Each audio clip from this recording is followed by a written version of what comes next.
മാമ്പഴക്കാലമായില്ലേ? നമ്മുടെ അൽഫോൺസ മാങ്ങ ഒരു 4 എണ്ണം പഴുത്തത് കിട്ടിയിട്ടുണ്ട്. എന്നാൽ പിന്നെ അതുകൊണ്ട് ഒരു മാമ്പഴ പുളിശ്ശേരി ഉണ്ടാക്കിയാലോ? നാടൻ വിഭവങ്ങൾ ഉണ്ടാക്കാൻ മൺചട്ടിയാണ് നല്ലതല്ലേ?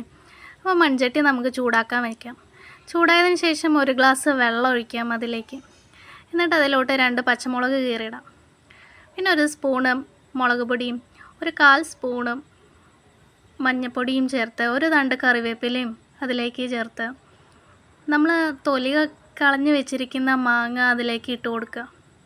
എന്നിട്ട് ആവശ്യത്തിന് ഉപ്പും ലേശം വെളിച്ചെണ്ണയും കൂടി ചേർത്തിട്ട് അങ്ങോട്ട് അടച്ചു വെച്ച് നന്നായിട്ട് അങ്ങോട്ട് വേവിച്ചെടുക്കുക.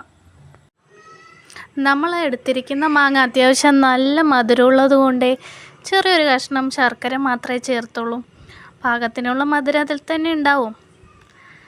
ഇത് വേകുമ്പോഴേക്കും നമുക്കിനി ഇതിന് വേണ്ട അരപ്പ് തയ്യാറാക്കാം.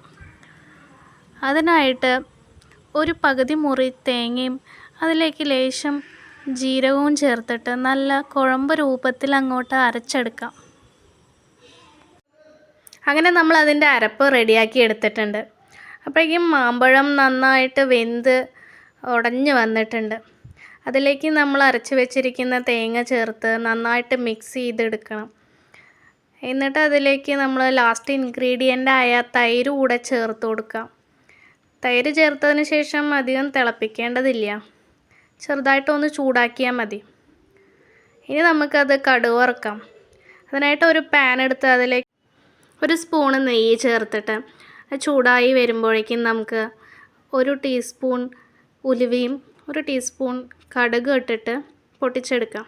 എന്നിട്ട് 2 വറ്റൽമുളകും ചേർത്തിട്ട് ലേശം കറിവേപ്പില ഇട്ട് അതങ്ങോട്ട് നമുക്കിതിലേക്ക് ഒഴിച്ചു കൊടുക്കാം. അപ്പം നമ്മുടെ മാമ്പഴ പുളിശ്ശേരി റെഡി ആയിട്ടുണ്ടേ.